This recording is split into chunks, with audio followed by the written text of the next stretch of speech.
"Son," said my mother, when I was knee-high, "you've need of clothes to cover you, and not a rag have I. There's nothing in the house to make a boy breeches, nor shears to cut a cloth with, nor thread to take stitches.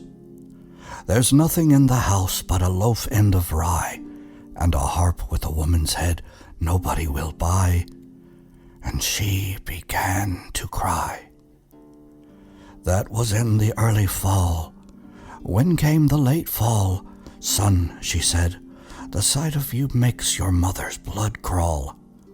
Little skinny shoulder blades sticking through your clothes, and where you'll get a jacket from, God above knows. It's lucky for me, lad, your daddy's on the ground and can't see the way I let his son go around."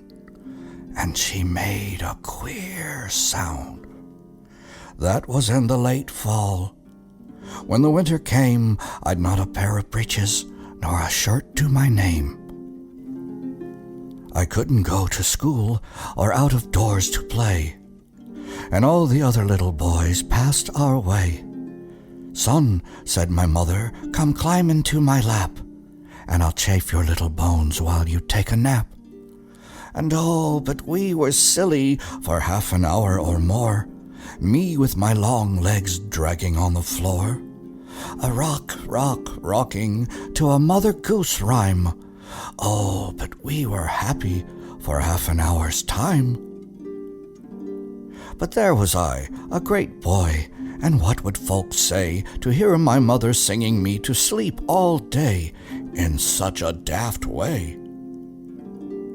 Men say the winter was bad that year. Fuel was scarce, and food was dear.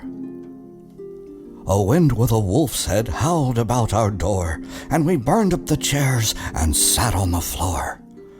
All that was left us was a chair we couldn't break, and the harp with the woman's head nobody would take for song or pity's sake. The night before Christmas I cried with the cold. I cried myself to sleep like a 2-year-old, and in the deep night I felt my mother rise and stare down upon me with love in her eyes. I saw my mother sitting on the one good chair, a light falling on her from I couldn't tell where, looking 19 and not a day older, and the harp with a woman's head leaned against her shoulder.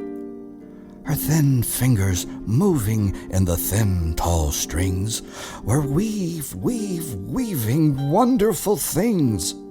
Many bright threads from where I couldn't see were running through the harp strings rapidly, and gold threads whistling through my mother's hand. I saw the web grow and the pattern expand. She wove a child's jacket, and when it was done, she laid it on the floor and wove another one. She wove a red cloak so regal to see. "She's made it for a king's son," I said, "and not for me." But I knew it was for me. She wove a pair of breeches quicker than that. She wove a pair of boots and a little cocked hat. She wove a pair of mittens. She wove a little blouse. She wove all night in the still, cold house. She sang as she worked, and the harp strings spoke. Her voice never faltered, and the thread never broke. And when I awoke, there sat my mother, with the harp against her shoulder, looking 19 and not a day older, a smile about her lips and a light about her head, and her hands in the harp strings frozen dead. And piled up beside her and toppling to the skies were the clothes of a king's son, just my size.